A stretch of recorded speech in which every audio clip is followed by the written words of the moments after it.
But the thing is that you can't do that because every client has the potential to introduce you to a person who could write a big check, period. And you have to look at every customer like that. Welcome to the Networking with Michelle podcast, the show dedicated to providing you with life strategies with a little bit of entrepreneur advice. Here we believe in the Jim Rohn quote, success is nothing more than a few simple disciplines practiced every day. Hey everyone, welcome to the Networking with Michelle show. I'm your host, Michelle Gomez, where we discuss life strategies with a bit of entrepreneurial advice. And I just wanted to make this announcement. I have been podcasting for 3 years, and whew, Lord have mercy. Now there's been a lot more ups than downs, and I'm always grateful just to have your attention and people just reaching out to me via Instagram, Facebook, and just telling me how they came across me, how they enjoyed this episode, about me opening up more about my personal life and things of that nature. And I just want to thank you for allowing me to stay on this path. There's been so many times that I wanted to quit. There's been a lot of stops, right? Stops, pauses, breaks, whatever you want to call it. But I mean, there's been so many times that I wanted to quit completely. And I promise you, like every time I get that moment that I want to quit, like someone new sends me a message, right? Or someone I think that I will never have a chance to interview, they reach out to me. And I'm like, and I do a little bit of research and I'm like, man, okay, I do need to talk to this person. And then when I do the interview, it's like, that's what I needed to hear to keep going. So I'm just so grateful. I'm grateful for you, listener. It's not about fans and followers, right? Because we're all friends. If we communicate, we are friends, we are family. And I'm just so appreciative of you. I'm so appreciative of you. And I wanted to share that. So happy 3-year anniversary to me and to you, because you've been on this journey. And so many of you started podcasts. I'm not going to say it's because of me, but I have sent you my podcast checklist. I've encouraged you to start your own podcast, things of that nature. And I think lots of times the interviews are great, right? But to have that as an additional reward to someone say, you know, Michelle does it, I listen to her, I send them my thing, and then they start their own. That's also a blessing that I didn't even think about was possible 3 years ago.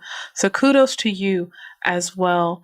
And at the end of the day, just giving God all the glory, honor, and praise for this journey of life and business strategies. And that's what it's about. Today's episode, I am excited. I have Tiffany Taylor Hicks. I've been rocking with her. We've been in the same group for quite some time, maybe about 2 years now. And, you know, it's one of those people like, we're in the same group. I know you, but I don't know you. I don't have a problem with you. I just don't know you. And then lately we just been talking a lot and we just click, you know, and it's just amazing to me how that works where, you know, you kind of have someone at a distance for no reason, but then when you start talking, it's like, you've been my best friend my whole life, girl. Where you been? So shout out to Tiffany. Great interview. We talk about client services and she has the 4 R's. And I think this is really important for small business owners, side hustlers, because lots of times we're just focused on new business, do the project, get the invoice. And I get it.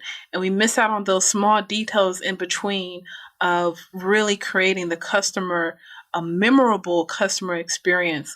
And Tiffany teaches us how we can do that today. So I want to encourage you now, look, if you're driving, you either need to hit pause or you can listen to it again, but you definitely need to get your paper and pens out and take notes. I'm going to take notes with you right now, because this episode is just that good. And without further ado, here we go. Hey everyone, welcome to the Networking with Michelle show. Today's special guest is Tiffany Taylor Hicks. How are you doing today? I am doing well. I have been smiling all day, so today's a good day. Today's a good conversation day. Good. I'm glad to catch you on a great day. So we actually know each other from the Houston African American Bloggers Association. Yes, for about a year. So why don't you tell people what you do? So I am the proud owner of a training solutions firm called Velvet Rope Experience. And so the key of what we do is we really teach business owners how to create memorable experiences through their business. We focus on growth through training, so performance growth, revenue growth, sales growth. We focus on the 4 R's, which is the most important as it relates to customer service or customer experience, which is referrals, revenue, reviews, and then the other part to it that people don't really think about is retention, whether that's client retention or customer retention. Okay, and we're going to definitely get into that later.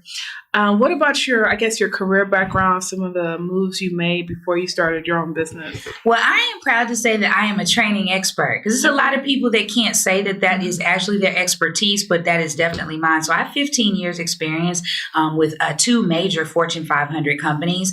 I worked for Verizon Wireless as well as Samsung Electronics America. And I had the pleasure of helping in both cases, ramp up their training departments from a technical support perspective.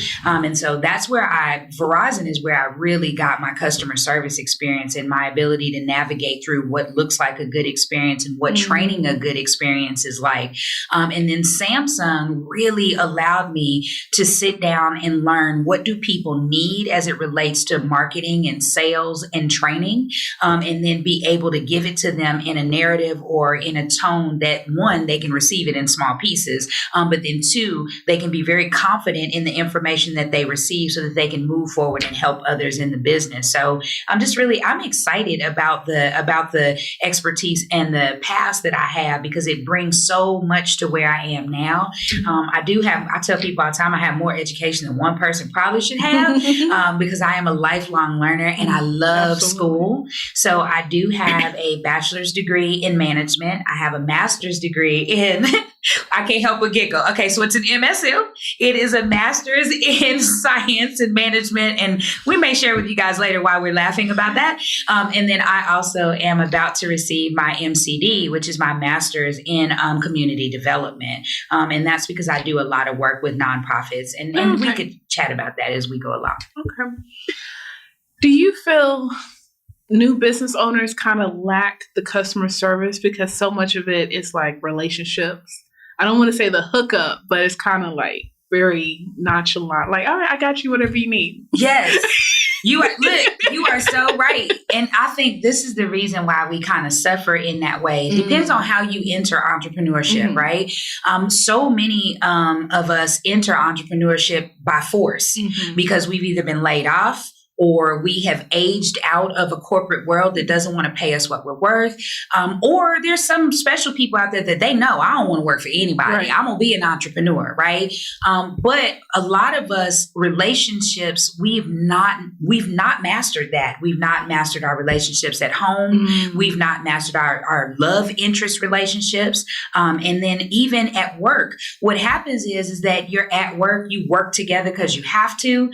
And then you either like each other or you don't, but you're still gonna get a paycheck, right? So that really matters. Like if I get up and I go to Samsung and if I provide whatever work, Samsung after 2 weeks, as long as I'm doing what I need to do and I'm producing, I'm gonna get a paycheck every 2 weeks, right? When you're an entrepreneur, you may not get a paycheck if people don't like you. You may not get a paycheck if you don't bond well or connect well or network well with others. And I do think that part of the reason why we don't is because I don't think that a lot of us understand that entrepreneurship 100% is about connection and conversations. So I would like to say that, well, that's what I specialize in, but I'm always learning. I think the thing is, as a new business owner, we're taught, and I think the narrative is changing now, but I know for me 5-6 years ago, it was kind of like all or nothing, right? Because I was in corporate, it was all or nothing. I would have stayed, but it was all or nothing.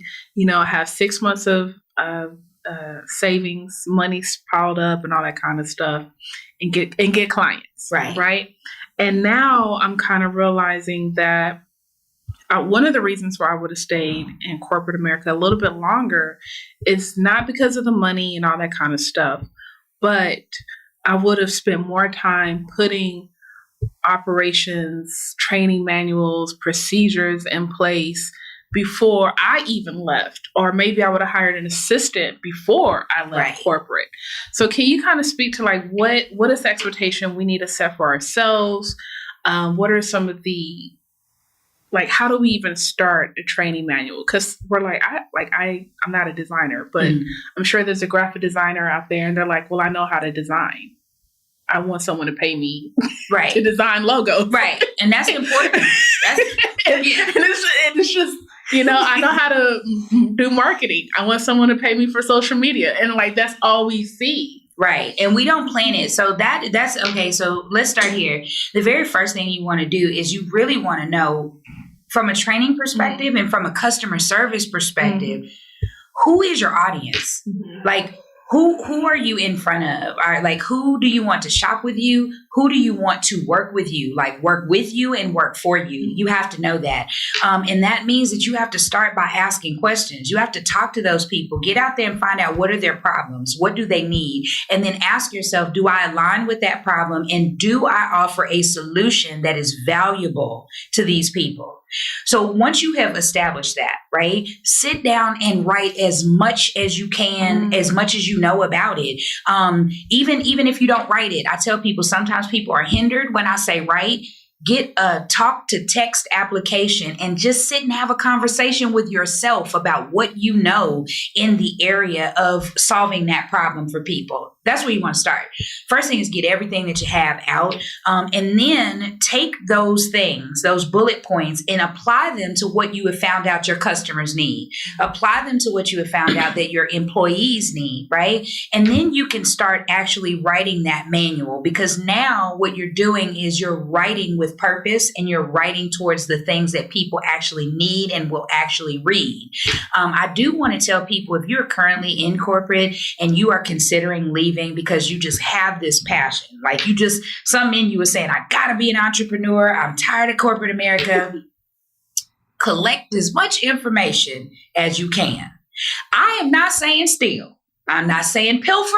What I am saying is you want to garner or, gather as much information as you can from where you are currently and ask yourself, how can I apply this to the business that I'm going to run? Because corporate operates like a machine. And if you don't get anything else from your time there, watch how they operate. How do they build? How do they navigate through their processes? What are their procedures, right? And that is the stuff that will help you with building a training manual. That's the stuff that will help you be operationally sound and have a really good foundation, because that's what I have found that, let's be candid. A lot of times entrepreneurs, customer service fails because they are so rooted in the minutia of the operational part. It's not moving smoothly for them. Every day, they got to get up and figure out, who am I going to get in front of to market this business? How am I going to get this bread, right? So at this point, I don't really care about your feelings if you're not paying me. But that does matter, right? Because you may not be able to pay me today, but how I treat you will last forever. Right. And then when I got the bread to pay you, I'm going to come to you because I remember how you treated me. I remember how we engaged. I remember that we connected in some way. And that's what I'm finding is the real big problem. If you could get your operations and your foundation together so that you know what your processes are, you know what your procedures are, then when it's time for you to go be the showman, go be the salesperson in front of your constituency, right? At that point, now you can be happy because everything else is taking care of itself. Yeah, that structure is so important because it is hard to sell, right? And then still go back and do operations. Right. And I think the E-Myth theory does a good job of that. It's like, are you the CEO? Are you the technician? And don't get me wrong, there are stages for all that growth, but it is hard. It is hard to be the CEO, the sales rep, the customer service agent. Right. The 22 hats I put on every day. And still be sane. Right. Right. And still be sane. And still have a smile. Right. And that's the important part. So, and I know this is where I got to. I have learned that your mindset makes all the difference as it relates to customer service, right? If you're happy with yourself, and if you're excited about the growth you're experiencing with your business, and if you know everything won't be perfect, but it will be as best as it can be in that very moment. Living in the moment is also another good thing that helps you with customer service. So I'm here with you. This interview is number one for me, right? This matters. And when you're meeting with clients, that matters. I tell people customer service is real simple. You can do little things like this. I'm about to do it right now. A very simple thing. Turn your phone off when you're meeting with somebody, right? If you have a client or a customer coming in, don't pay attention to your phone, because there's nothing on your phone that's more important than that conversation that you're having right in that moment with that customer. If you make that customer feel like they're number one, because they're your priority at that moment, then that person will remember that. The name of my company is Velvet Rope Experiences for that reason, because I want people, how do you feel? Like, have you ever been to the club and you've been behind that velvet rope? Like, your name is on the list and you know you're VIP in this piece, right? The way you feel, like you get all dressed up, you get your hair done, like, you smell good, you look good, you go sit in the VIP booth and you got bottles, whatever, but you feel good, right? That is a feeling. And we all desire to feel like that as we move along in our business and our experiences. And I want to teach people, how do you do that with your business? Because I have cultivated some relationships that, I'm not going to lie to you, 2 years ago, I was doing free stuff. 2 years ago, I was just trying to help as much as I can. And then now those people are coming to me and saying, I want to work with you. I've watched you and I want to work with you. But that's because I put the time in and I sewed into these people, not to get something necessarily out of them, but to show them what I could do. And then I gave them a really good experience while they were going through that with me. Wait, you gave them a memorable experience while doing free work? Yes, that can happen. That can happen. Did y'all hear that? Don't be out here mad at your customers because you chose to do stuff for free. You still have to be polite and nice. And I think that that's what happens. Sometimes we think that because we're not getting paid for something, we can treat people any kind of way. I don't care if you pay me $10,000. And I get this. Honestly, I'm gonna have to attribute this to Eric Thomas. He is. I love listening to him.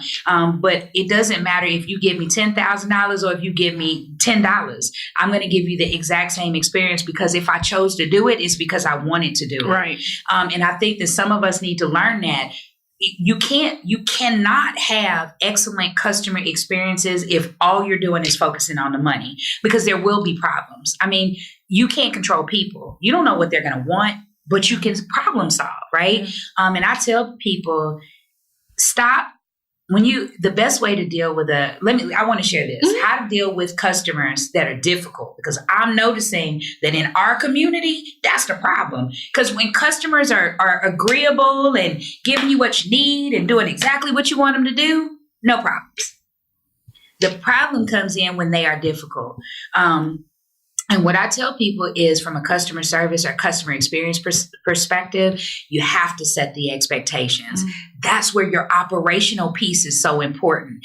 If you have a process in place and you cycle everyone through the same process that works, right? It has a beginning, it has a middle, and it has an end. It's a process. It's a story that you walk through with your customers. If you do that and you don't hesitate to cycle everybody through that exact same process, right? Now you just know it. It comes naturally. You're setting the expectations for those customers. Now they know how they can behave, right? If you tell them, if you give me this, this, and this, you will receive this, this, and this. Give them some time frames, all of that.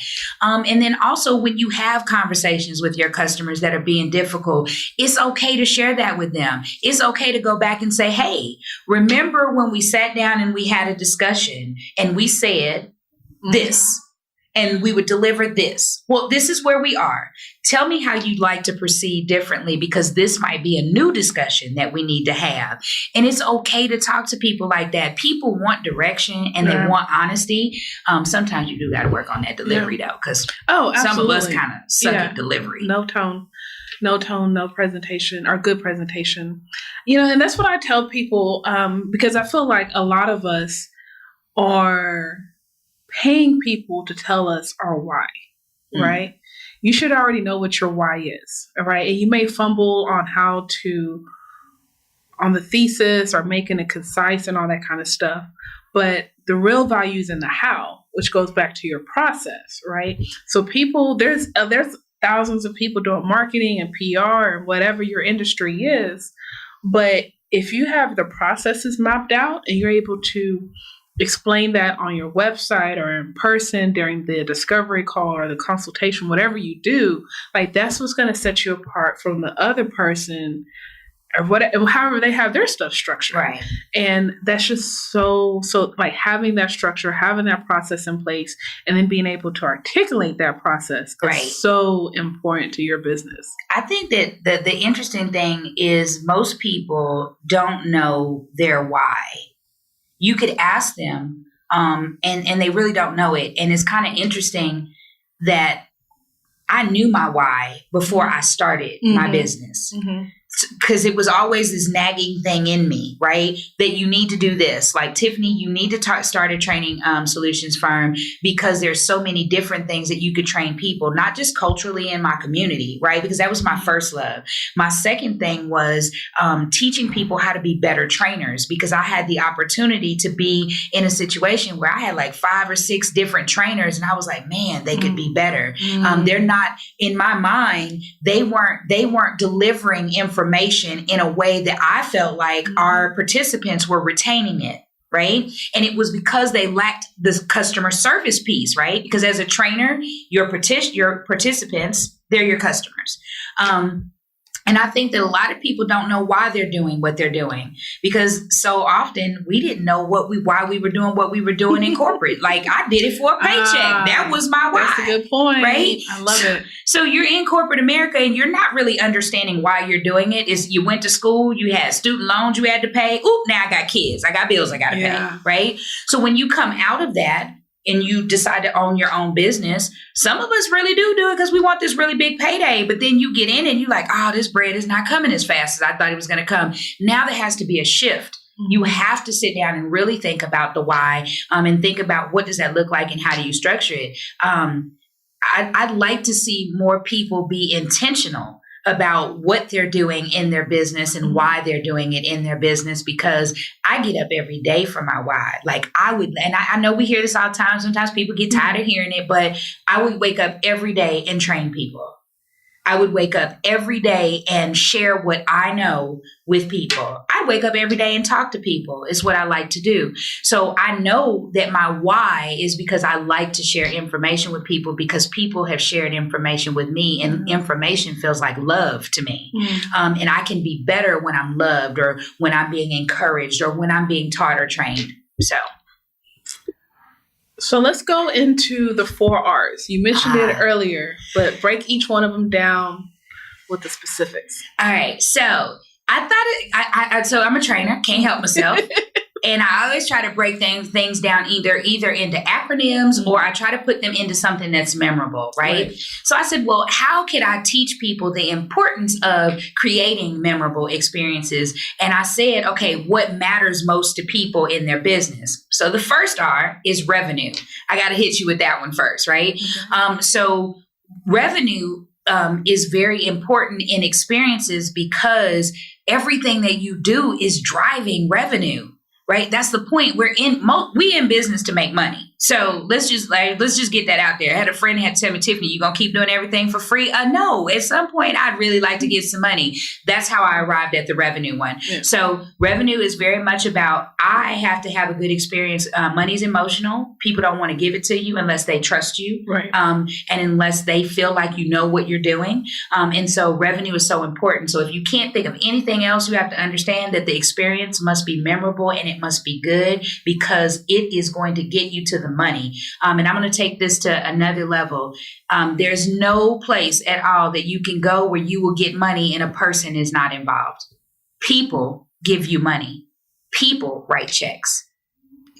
People swipe their debit card, right? So you have to give people a good experience so that they will provide you with money. So that's the first R. I paused her, y'all. She paused me. I paused her, y'all. Can you speak on adding value when it comes to pricing? Whew, yes. Okay. So that's another customer experience, right? A lot of times we as entrepreneurs struggle with our price sheet because we are either lowballing ourselves or we are pricing ourselves so high that people are like, okay, you crazy. I'm not going to pay that, right? But if you provide value, if you sit and you look at what it is that you're giving, and then you say to yourself, I'm giving them 10 times more than the value of what I'm charging them, right? Then to me, I feel like that's valuable. It has to be benefit in it. So here, we'll use it as very simple. If you give a person a $10 item, but if that person could walk away and say, dang, this thing was actually worth 50, that's a win, right? They feel like they won something, and we all want to bargain. We all want to walk away from something thinking, you know what? Yes, I'm the woman or I'm the man because I got that thing right there, but I didn't pay full price. Right. But I got all this value. You can give a discount via the amount of what you value of what you offered, but you didn't change your price, right? And I think that it's okay to even have a high price. My mentor said, Tiffany, start high. And if that's not where your base is, move it down. You can always go down, but you can never go up because you've already trained people that you're cheap. So yeah, I don't know if that helps any, but my mentor was amazing. And I thought about that and I said, yeah, because when I started my business, I lowballed everything because I based my business on what I could afford. And when I was a new business, I couldn't afford nothing. So, but you have to keep in mind that if you are an expert, your expertise has value and it's worthy of a revenue of some sort. So if you start high, when you talk to people and you tell them the price and they say they're not interested, be okay with having a conversation. If they've already said no, what's another no is not going to hurt you. So ask them, say, hey, I know that you're saying no, but can you tell me why? And then because I'd like to know how to be better at my business, right? Customers will tell you that. They will give you that kind of feedback. Some of them are dying to tell you about yourself and your business. They really are. I've been waiting for this moment. Yes. Thank you. She asked. Well, but yeah, so I think that's what I would say. The answer to that question is that. All right. Yeah, of course. Okay. Thank you. Second R. Okay, second R, and I'm trying to figure out, am I doing these in priority? Yes, I'm going to do them in priority. So the next one is going to be referrals because that drives revenue, right? So after you've gotten money from one client, how do you continue to get money? Well, number one, you continue to get money because they come back. But the next thing is you want them to refer people to you and ask for referrals. That's another thing I tell people when you're talking about the customer experience, when you ask someone if they will refer a person to you, they feel like they are part of your business. That's a good experience. Here's what I tell people. You want to know what you can do to make yourself give your customer a good experience? Ask them for referrals at the beginning. Say, hey, you know what? My job is to give you the best experience possible with my business. And what I'd like for you to do is I'd like for you to put 3 people in line that you'd like to refer to me. And I'm going to ask you for those 3 referrals at the end of our time together. Will that work for you? And if you say that, now in your mind, you like, I just asked these people for 3 customers. Yeah. I'm going to get this right. And it's just the different things that you could do with yourself. I like that psyche. Yeah. Helping yourself navigate through your business and hold yourself accountable, right? Because then at the end of it, then you talk with that person and then now you know they're going to give you this raving, that takes me to the next part. But the first thing we started with the referral. So number one, making sure that you ask for referrals is very important because a lot of times customers want to share, but they're busy. It's not that they didn't care about the service you gave them. It's just that they have now moved on to whatever their next task is or their next solution. So make sure that you ask them. The other thing is make sure you're doing things that are referral worthy. That's really important because I could do something for you, but then here's the question. How did I treat you while I was doing it for you? Do I even want to send, like for me, I might work with you, but I might not want to hook my clients up with you after you treated me a certain way. My mind might be like, oh, they do good work, but her attitude is funky. I'm not going to go. I'm not going to refer it. I don't want my friends to have to deal with her funky attitude, but I will deal with her because she produces good work. And I think a lot of people get confused by that, and that does impact referrals. Word of mouth is so important. So that's the second R. That is so important, because I know there was a team that I've worked with, and they do great work, phenomenal work. I've referred people to them. People have asked me like, hey, do you know them? I'm like, yeah, I'll hook you up, it's exchange information. But that communication or that lack of a memorable experience with my colleagues, I stopped referring them. Right. Yep.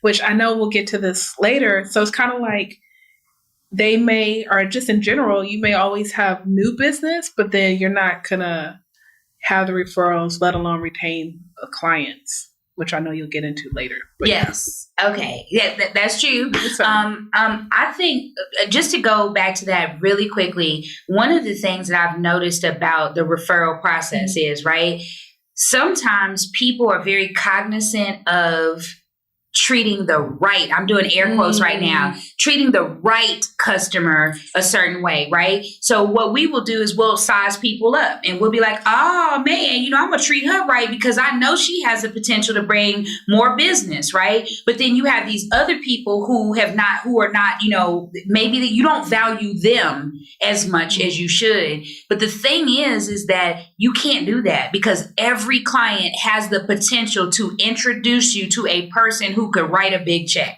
period. And you have to look at every customer like that, and not just customers. Like I tell people, when you out and about and you're in a setting, you're networking. Let's just give that, because networking with Michelle. So let's bring that in. Let's say you're going out and you're having a networking experience, right? And you're not friendly. You don't go and introduce yourself to people. You don't really carry on a conversation. That's a memorable moment. That's true. It's still an experience with you, right? So be cognizant of any time you are out representing your business, representing yourself. You have to make those experiences something that people can remember, because people are always watching you, always. Yeah. So that first impression matters. It can come in so many forms, and online, in person, observation, referrals. Yes. And that's actually the first impression piece. I have a big comprehensive piece in my Creating Memorable Experiences training where I talk to people about how to make that first impression. And that involves a lot of things. But I'll come back. I'll chat with you about that another time. But yeah, you ready for the third one? Yes. Okay. So the third R is reviews. Okay. We live in a world where people will not say anything to you. They will just get on there and do some do some keyboard thugging on you. Like people will go hit your Yelp, hit your Facebook. They will go on social media. They will start a whole Twitter campaign about how horrible you are. Didn't say one word to you. Didn't let you know. So reviews are so important. And I said, again, just like the referral, ask for the review in the front. Because now I've made myself accountable. I say to you, hey, Michelle, after we get done, I'd really like for you to do a review about our experience. And then I'll make it easy for you. I'll send you the links to those places, right? And I'll tell you, be honest. I can take it, because at this point now I'm going to do everything I can to make sure I get a good review. But the other thing is, because now this gives you a chance at the end of the experience to say, hey, how was that for you? How did that work? What could I have done better? Because now I have a chance to catch you before you go out there and go on that Twitter campaign and talk about how horrible your experience was. And I tell people, reviews, man, those reviews are hard. You have some of them you can't scrub. Like you can't get rid of them. The only thing that you can do is that you can, like let's say you have one really bad review. You can go out and get 5 good ones. But what do we do as a society, as a people? We go find the negative, right? So you can have 150 good reviews, and somebody's going to scroll 80 pages back to 2011 until they find that one review that supported their cynicism. right? So reviews are super important. You should ask for them. You should encourage them. And if you are a business owner that does things with businesses or you do B2B, give them. Because that's a way. I feel like if you put them out there, if you give reviews, you will get reviews. But definitely don't be afraid to ask for them. Also, don't be afraid to ask for recommendation letters from major clients, right? Don't be afraid to ask people for testimonials, right? All of these things will help you with marketing your business, but also the fact that you care enough to ask for a review and a person's opinion, that's a part of the experience with you as well. Okay. Number 4. All right. Number 4 is my absolute favorite. Number 4 is retention. And retention matters. I tell people this, if you, and this is without getting too deep into it. But the cost to onboard a new client is more than the cost to keep an existing client. And I share this a lot in my for-profit arena as well as in my nonprofit arena. And I say that because nonprofits have to acquire sponsors. They have to acquire vendors. They have to acquire donors. Same thing if you are a for-profit, right? You have to acquire clients or customers. And then let's also talk about the next thing that you need to retain. That's your employees, right? From a training perspective, average company, it costs about $3,000 to $5,000 to train one employee, and that is for a 6 to 8 week period. Okay. Just think if you're turning people over and you have to keep investing that money, right? It's the same thing with a client. It's the same thing with a customer. You have a marketing dollar that you have to expend to acquire that client. It's cheaper once I've already gotten you to drink the Kool-Aid. Now I just got to keep in touch with you. I just got to talk to you. I have to give you what you need on a consistent basis and stay in touch with you. So retention is paramount to your business because one, you retain people who are cycling money into your business. And how are they cycling that money? Well, they are cycling that money through revenue that they spend with you, through referrals that they send to you. The reviews that they do for you cause others to look at you, right? And then now retaining them, making sure that you keep them as customers or as clients. So that's super important. I want to give an anecdote that I have for that. When you are building your business, you need to make it a community because that is how you keep people in your ecosystem, right? Look at Apple. Apple built their company because you believe that you cannot live without it, right? Yeah. And they have done things that make your life easy, right? You want to do that or be that business. You want to be the business that makes people's lives easy. You offer some kind of solution that they feel like they can't live without. And even after you have given them the solution, you still offer them so much expertise and content in the way of what they need that they stay with you for the ride because now they're a part of your community. Now they are a brand ambassador for you. And that's how you retain people. Make them a part of you. Make them a part of your business. Like we all want to be a part of something great. We may say we don't, but we do, right? We buy Apple because it's great. We buy Android or Samsung because it's great. We do a lot of the things that we do because we believe it's the best in class. So if you make your business the best in class and you invite people to share in that with you, I think that works so much better. And then the last piece about that is employees. I'm just going ahead and tell y'all, some of us are real raggedy to our employees. I need to say that. Especially small businesses. I'd be like, I have a friend. He gonna know who he is. Anytime I go to his office, I'd be like, you got a new receptionist. What happened to the last one? She just didn't work out. Right. And I'm like, oh, okay. She didn't work out. But every quarter you got a new one. So my question is she not working out? Or are you not setting the right expectations, right? Are you not setting your receptionist up to succeed, right? And then I think that the problem that I have found is that so often us as business owners, we go and hire for a position and we say, I hired them to have experience. Great. But they have experience at being someone else's receptionist. So they know their Kool-Aid. teach them yours. Teach them how to be a good employee for you. And I think that is so important because employees, most people don't get up in the morning. Well, most don't. They don't get up in the morning and say, I'm going to go to work and I'm going to be the worst possible employee, right?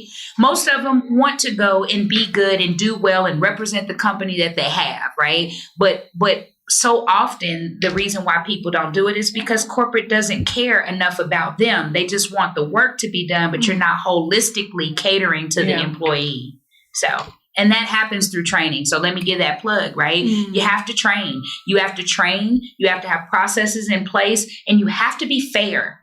You have to listen to your employees. Just because you're the boss don't mean you know everything. You don't. And training doesn't have to be just during the onboarding process. Right. It needs to be continuous. It should be ongoing. And you should, and you know, we have a thing that we have, like there's on the job training, of course, right? But then there's the continuing education piece of the training.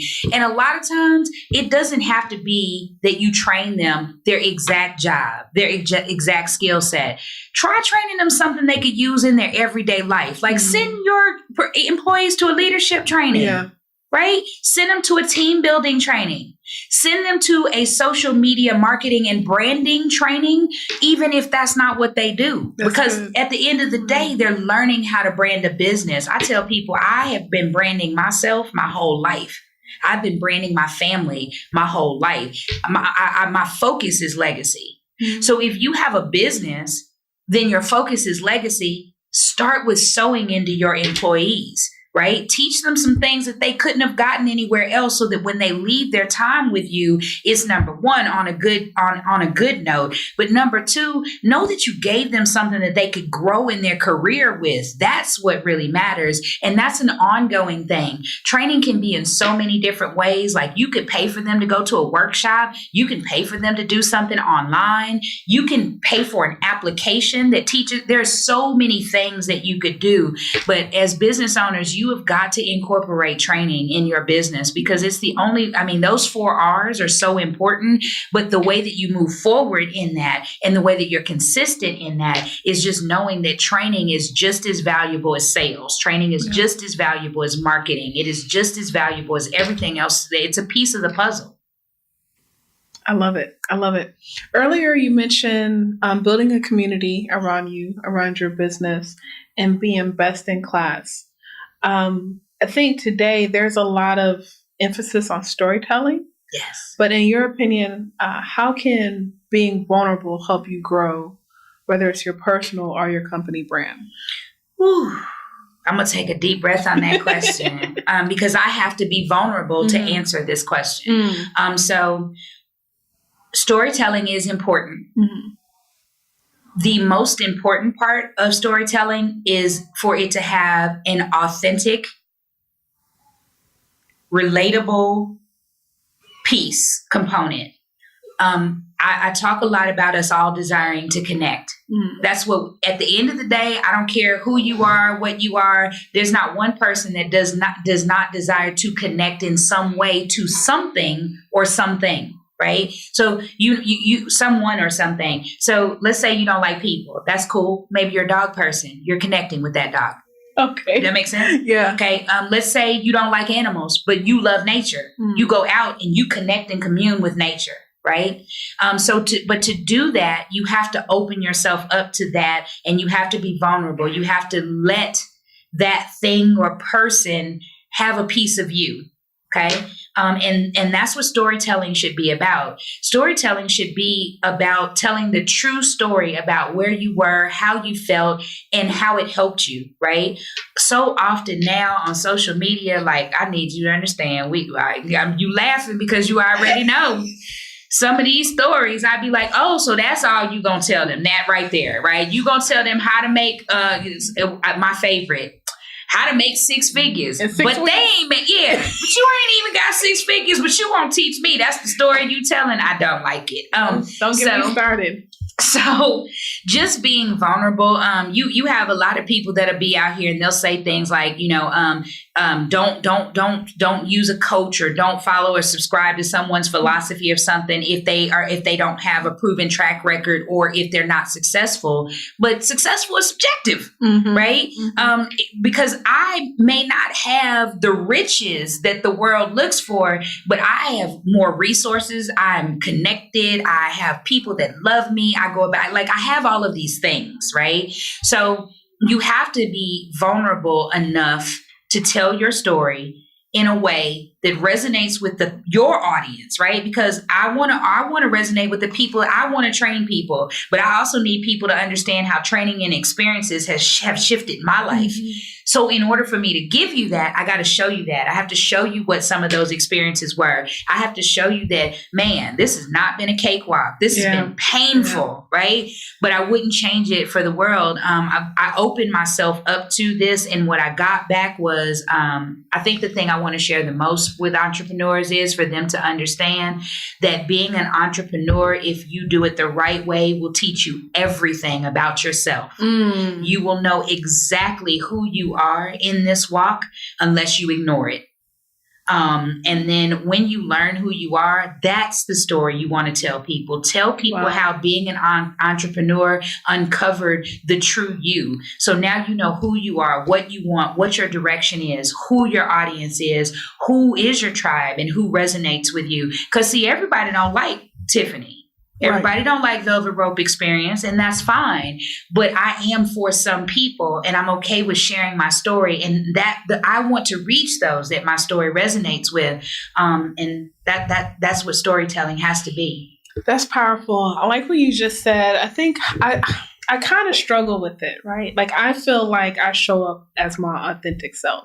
Okay. But I always have people tell me that I'm mysterious. And I'm like, what are you talking about? And then, like, I've heard that before on a personal side, and then I've been hearing it recently on the business side. Okay. And I feel like I put out enough, like, you should know who I am. I put out enough. And then I'm like, listen to the podcast. I was like, if you listen to enough episodes, you know exactly who Michelle Gomez is. So I struggle with, like, I've always been a private person, though. I will say that. Okay. But like, I kind of struggle where I feel like I'm open and authentic, but then when the feedback is no, you're not, it's like, wait a minute. Wait a minute. What do you? So, I believe you are authentic. I think or the maybe open I'm not piece, vulnerable, or maybe it's the open piece, or let me tell you what I believe it may be. I believe that people on my podcast. Yeah. Tell me. My bad. I can't help it. It's a training moment. Okay. So what I think it is I think that when people meet anyone, you walk into it with some preconceived notions, right? And so maybe when they walk into it, they have something that they want from you very specifically. And then after the interaction, they don't feel like they got it.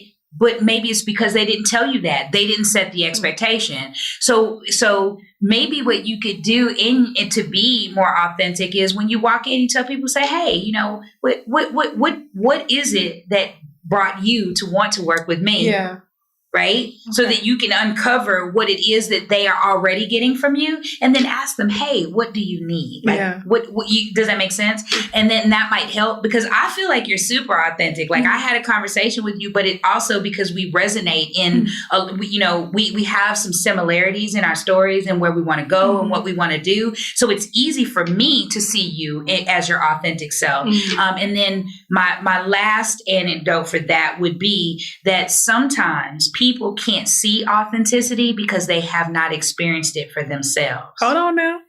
Right. So I'm not saying you. I'm saying you are authentic. That's a powerful statement, though. Yeah. Like, so that's real. Really difficult for people to see that you are being your authentic being because they're not being theirs, or they don't know how to be, or maybe they haven't been vulnerable enough to even understand vulnerability when they see it. So. Okay. All right, Super Soul Sunday. Hey, these are the conversations that happen in my head. I'm happy to have an adult to talk to today. All right. Before we wrap up, though, you mentioned you do a lot of work with nonprofits, so you can quickly touch on that. So I am the proud co-founder of the Nonprofit Networking Cafe, and I'm so excited about it because it is a labor of love. It is an organization where we actually connect with nonprofit organizations. Right now, our strongest base is in Houston, but it's open to anyone. It's on Facebook. It's a Facebook group, Nonprofit Networking Cafe, where we do things off of Facebook as well. So we have think tanks. We have co-working days. We have workshops. We have a lot of different things, and all of them are geared towards anyone that owns a nonprofit. What's the point? I apologize. Anyone who is the founder of a nonprofit, because you do not own a nonprofit. But the important part is for me to get nonprofit founders to understand that you are an entrepreneur. You are responsible for bringing revenue into your organization so that you can distribute that revenue into the community and help. And I want to make sure that I change the narrative right now in the nonprofit arena. I'm going to just go and give it to you. African American women are running nonprofits solely out of their pocket. It is killing them, right?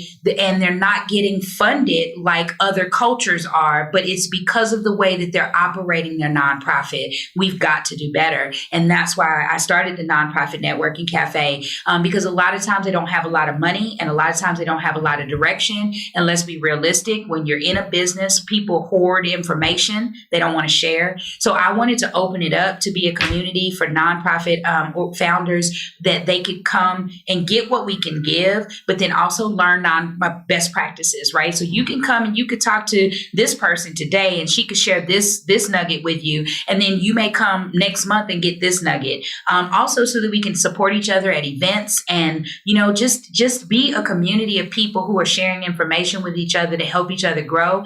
Because at the end of the day, it's about helping people, right? It's about helping a community of people, and you can help more people when there are more people focused on donating the resources. So that's the Nonprofit Networking Cafe. I'm super excited because it is growing. My other co-founder is Tiffany Jones. She is the founder of the JCS project, which is the Just for College Students, and I'm super excited. We both are nonprofit founders, so that just makes it easier for us to do it. What is one action item you can give our listeners to do, and how can people get in touch with you? All right.